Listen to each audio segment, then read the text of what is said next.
Hello everybody and welcome to today's video. Today we'll be doing the second to last chapter of chapter 3. It is actually probably the most difficult one of them all. So today we're going to learn how to put all the information we got from chapter 3.1, 0.2, 0.3, and 0.4 together to sketch and analyze a function. So first we're going to learn how to analyze a function to its fullest, and then we're going to use that information to sketch any function we're given. So using all of the concepts of like the first derivative test and the second derivative test, critical points, and other information, we can finally analyze a function fully. So here is a pretty difficult example of g of x, and this is its equation. Immediately, what we can tell is that it's a polynomial function, and even in grade 11, we learned that polynomials have a domain where x could be any real number. From there, we can analyze that the y-intercept is -2, and that the x-intercept must be somewhere there, right? So to find the x-intercept, you could actually use the different techniques we learned in advanced functions, so synthetic or long division, to find an intercept. In this case, it's pretty easy to find one. It is actually 1, that's why I gave it to us. The way you could check that is, remember, if you substitute the value for x into your equation, and then you get g of x is equals to 0, that means it is indeed a factor. The way to find all these factors is to take your a value and your b value, and then you divide b by a. That is the values you could use for x, right? So if you had 2 here and 3 here, you have to use the different, not multiples, but it would be the different parts that could combine to make 2 and 3. So luckily that's only 1 and 2, and 1 and 3 in our case. Then you combine those two together and substitute into your equation, and until you find something that lets g of x equal to 0, you haven't found a factor yet. So again, if you don't remember how to do that, I heavily recommend checking out chapter 2 of advanced functions. There's a couple of videos on that. If you don't remember how to do that, again, just feel free to check those out. So using that info, we could probably try and sketch a function like we did in grade 12 advanced functions, but now we have learned a lot more techniques to actually realize these different parts of the function. So first, we could find the first derivative of it, and then we could find its critical points. So here we found the first derivative. Again, this is a pretty simple polynomial equation, so finding its derivative is not difficult. You just take the power, multiply it by the constant, and go all across the function that way. Then we also need to find our second derivative, just in case we want to do the second derivative test. When we have our first derivative, we could find its critical points like we did in chapter 3.1 or 3.2. So from there, we need to factor this equation. So immediately we have a bunch of multiples of 6 here, so let's factor out 6. Now we are left with this cubic equation. Similarly to how we would find the root of a quartic function, you could still use the same techniques we did in advanced functions. So in this case, we're still lucky enough, and one of those factors is 1. So now that we know that 1 is a factor, we can factor x minus 1 out, and we're left with 2x squared plus 3x minus 2. This is a simple quadratic, and since it's simple quadratic, using the techniques we learned at grade 10, we could simply simplify it to 2x plus 1 times x plus 2. Now we have fully factored g prime of x. So we have found that x is equals to 1, not -1. Let me fix that quickly. X is equals to 1. X is equals to 0.5, so that should be negative. There you go. negative 0.5 and negative 2 are our. So simplifying our equation, we actually get 6 times x minus 1 times 2x minus 1 times x plus 2. So now we have found all of the x values that make g prime of x equal to 0. And those are 1, 0.5, and negative 2. Now, using these values, we can find the critical values of the function, which are 1, 0, 0.5, 0.7, and negative 2, negative 54. The way we did this is very simple. You just plug those values into g of x and then record whatever value you got as a y value. So now we could actually use the second derivative test to figure out whether or not these are maximums or minimums. So since if we try to plug in 0.5 into our second derivative, so right here, we would get negative 15, which would mean it's a local maximum. If we plug in 1 and negative 2, you would see that those are actually values that are above the x-axis, so they're positive, and that would make them local minimums. Now we could move on to analyzing the actual slope of the function between those intervals of the critical values. So since we know that 1 and negative 2 are local minimums, that would mean that between those values, right? So if it's a local minimum, we were decreasing and then we started increasing. So we were increasing when x is greater than 1, and we were also decreasing when x is less than 2. Similarly, between these values, we would know that we were increasing, right?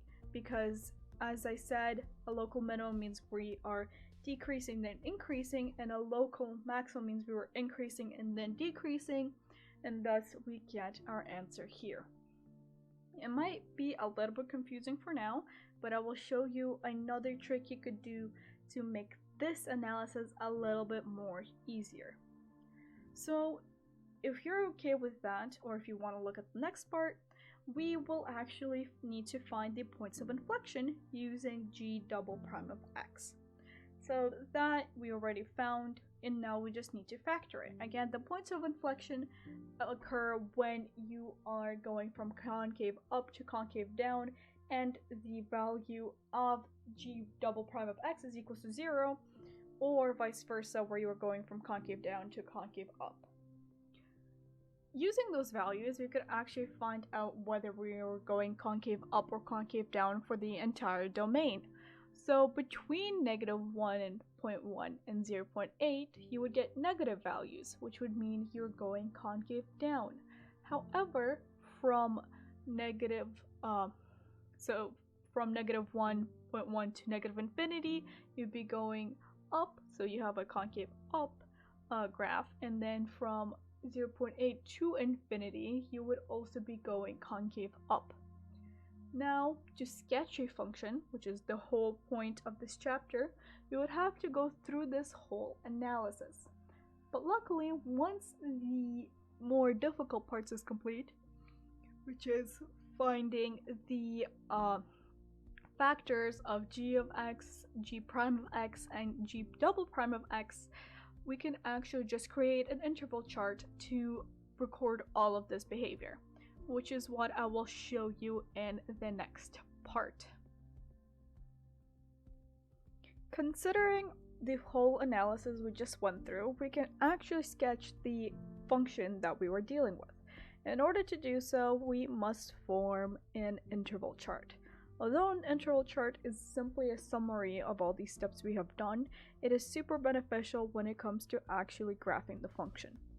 In order to form this interval chart, we will actually need 3 components. The first one is pretty simple. We actually need our f of x, right? The behavior of f of x. Then we need the behavior of f prime of x, and lastly f double prime of x.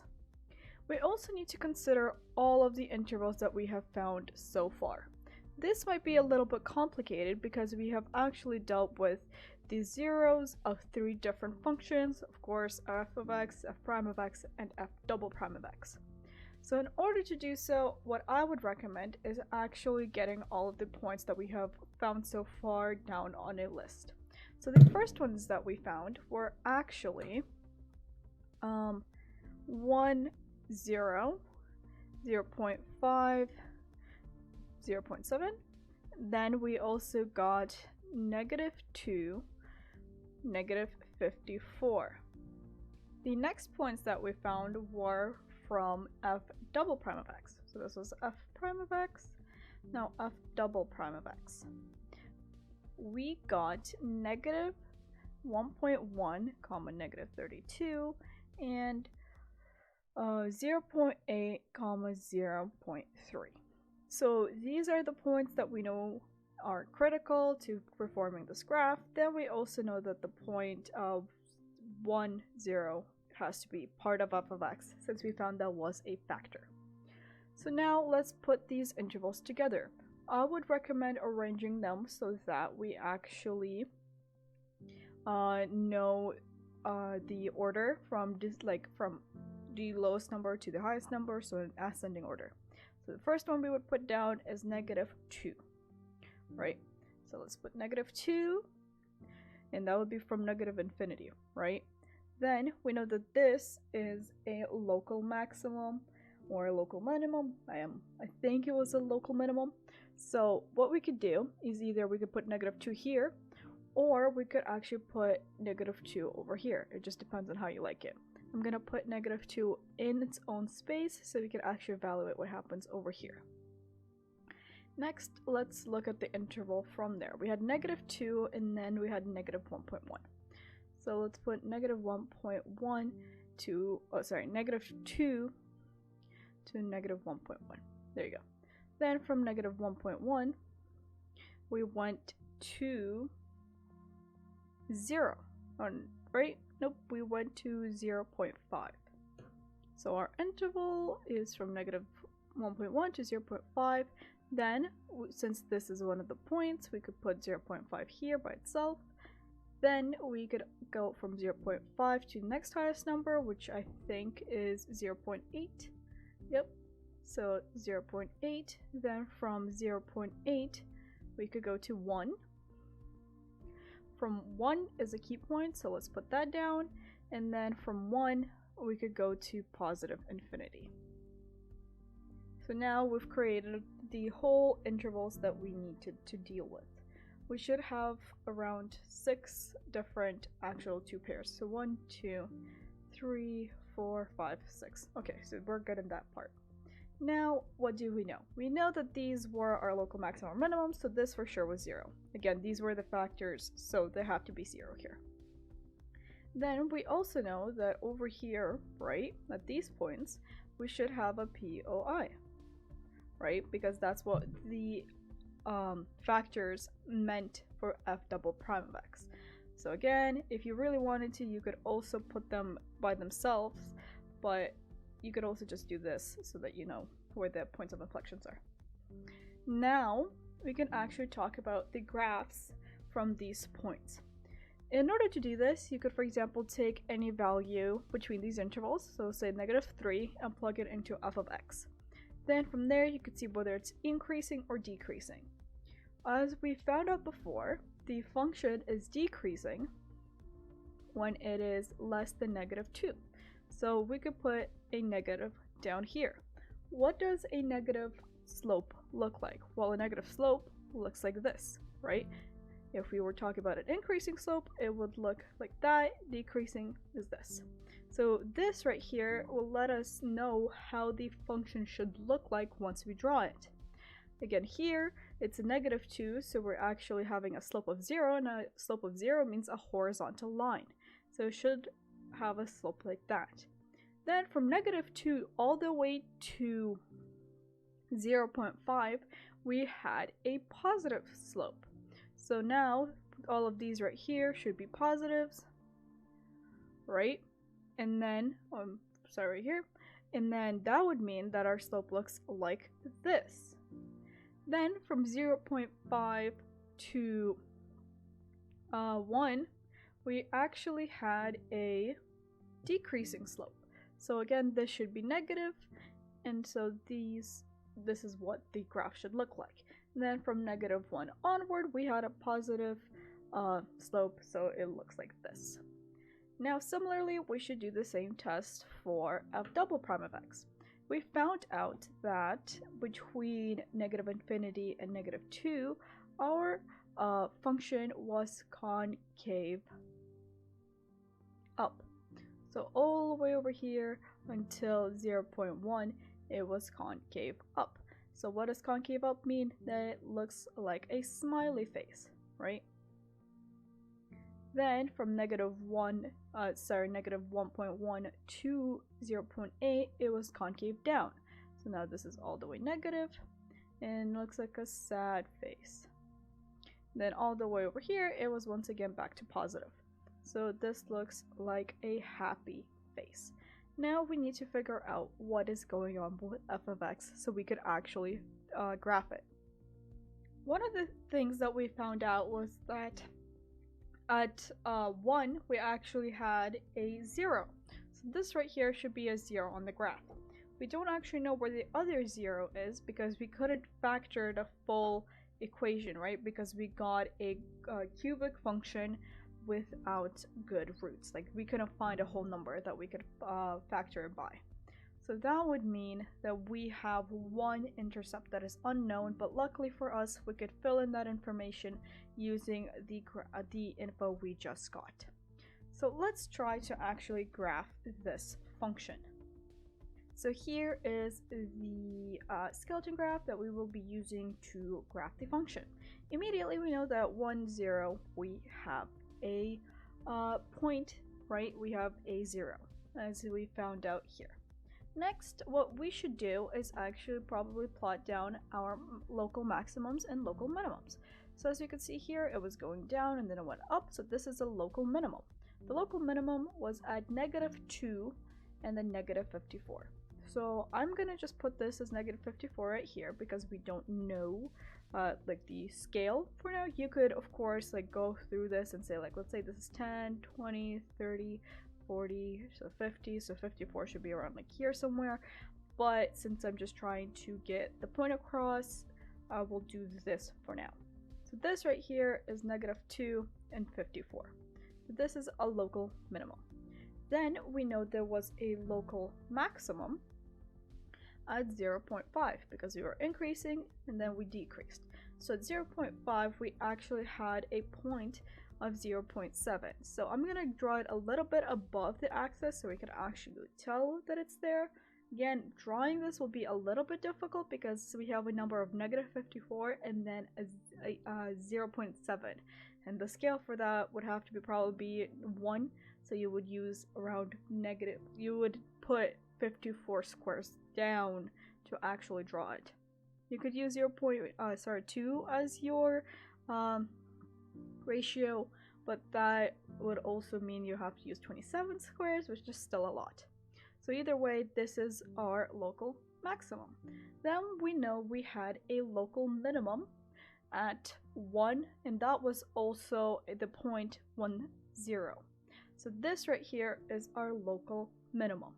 So now we know that our function was decreasing, then increasing, right? So this is the point that we were at. So this should look something like that. Then over here it was increasing and then it's decreasing, so it should look something like this. So let's actually try to put that in there. So this looks like that, and then this looks like this, right? Similarly here it looks like that. So we could probably just finish the graph that way, but there is a slight problem, and that is with our points of inflection. We know that the point should occur at -1.1. So let's find where -1.1 would be. It would be around here. So this right here is where we go from concave up, so happy face, to concave down, so sad face. This right here is where we change that. So now we need to adjust our graphs so that they change right at that point. So now if we try to straighten this out, it would look something like this. Again, graphing this on a screen is a little bit more difficult, but I will sketch out like the best graph I can after I'm done like explaining this. So now here we don't have any point of inflection, so this could go on as it pleases. Over here we also have a point of inflection at 0.8. So this is around 0.5, this is 1, I would say around here. So now it should go from concave down to concave up, and now this goes on forever. So this right here is what our graph could look like. The only problem is that we don't know where the x-intercept is. That could be found if you actually try to find the root of the function that we were talking about before, but that right now is a little bit more complicated because we don't know the cubic formula. Like the quadratic formula, there's a similar one for cubes, but that one is much more complex, and there's no like fifth root formula, because as you go up in layers, they get much more complex. So for now, this is what we can do. It is much better than what we could have graphed in advanced functions, but hopefully you get the point across. Right now I'm just going to quickly sketch the graph so it looks better, so you can see how it's supposed to look like when you actually draw it on paper. So this is the graph that I could do to the best of my ability. As you can see here, this is our local minimum that we have found. This is our local maximum and another local minimum. Here are our points of inflection. There's one right here. And then we know that our x-intercept should be around this area, somewhere beyond -2. If you actually look at this graph on Desmos, you will see that this is what it looks like. The graph is that at -0.5, or sorry, at 0.5 we have a small local maximum. Then at -1, why do I keep saying it? At 1 we have a local minimum, then the graph goes up. Then at -2 we have a local minimum, and around -2.9 is where our other x-intercept is. Again, it would be very difficult for us to find that, because if we actually divide this by x plus -1, we get this graph right here. So this is what we need to factor later on. And as you can see, we get 1, 0 again, and then we get 0, 2, and then we get that point there. So it could be done if you really wanted to find this point right here, but it would require a lot more effort. And if we look at our graph that we sketched so far, we got it pretty close. It's a little bit past -3, there you go, but it's still around that area. So hopefully your teachers aren't too picky, but if they are, you need to just review your grade 12 advanced functions course, where we learned synthetic division or long divisions to find the factors of polynomial functions. Then you could use your different theorems to actually find those points. However, using this graph right here, you could get a very close graph of any function that they may give you. Even if that function is like a power of 5, even if it was a rational function, you could still do these kinds of things. You just then have to account for vertical asymptotes when you are creating your interval chart. So hopefully that made sense, because that is all chapter 5 is about. Hopefully you now understand how those values can be used to analyze a function, how you could create an interval chart to help you sketch a function, and why we had to go through all the effort of creating or learning the second derivative test and the first derivative test. So now for the homework, I only have 3 questions here, but that's because, as you can see, the procedure to graphing all of these takes a very long time. So if you want, I could create another video specifically for rational functions, which I might do in a couple of days, because those get a little bit more tricky and for some reason they're not in the textbook. So I will do an example on that. But for now, if you just want to just check out these two questions right here, they deal with polynomial questions only, so you should be able to do them now. Again, I'd like to thank everybody for listening. Hopefully this lesson made sense. I know it's gonna be difficult for some of you to understand where this info came from. However, again, if you want, I will create another video focusing more in depth on rational functions so we can really solidify our understanding of these concepts. So yeah, thank you so much for listening, and I can't wait to see you guys next time. Bye bye!